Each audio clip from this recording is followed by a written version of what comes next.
Let's make super simple white chocolate bark.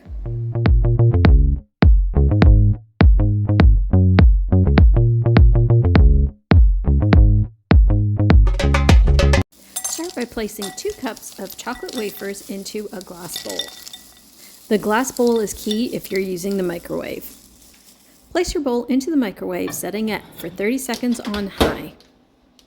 Not only is the chocolate heating up, but the bowl itself will retain the heat, so continue to stir when you take it out of the microwave for a good 30 seconds to a minute, stirring all the chocolate wafers around. Put it back into the microwave for another 30 seconds, pulling it out and continuing to stir for another 3 minutes. In the beginning, it might not seem like this is doing much and it's a little bit hard to stir, but as you continue to stir, the bowl continues to heat up some of the chocolate and it becomes easier and easier, and the chocolate continues to melt until it gets to the point that it's almost a pourable chocolate. Pour the chocolate onto a parchment-covered baking sheet and work quickly. Once you have all of the chocolate laid out onto your parchment paper using a spatula, it's time to spread out all of the chocolate. If you spread areas too thin, they will break, so make sure you try and get it as even as possible in all of the areas. I do leave the edge a little bit thick only so that it holds together when I'm pulling it apart. When I'm putting down toppings, I think about the combinations of toppings that I really enjoy with chocolate, whether it's peppermint or nuts or coconut.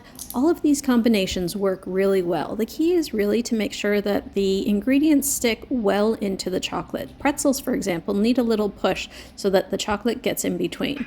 Now we're going to put it into the freezer for a good 15 minutes. Alternatively, you can put it in the fridge for another 30 minutes or so, but make sure you pull it out right after that so condensation doesn't take place. My rule of thumb to know that the chocolate has set and it's hard enough is to press down on the chocolate. If it doesn't press and leave a fingerprint, then it's good to pull out and it's time to break it apart. I always warn recipients of my chocolate bark that there might be nuts contaminating some of the chocolate, just in case there are any people with nut allergies. When you're breaking the chocolate apart, try to find places where there isn't any topping to break. Otherwise, the toppings obviously fall off, but it all tastes good no matter what. When you're packing this chocolate, I try and put parchment paper underneath into the box. I hope you enjoy making this chocolate bark.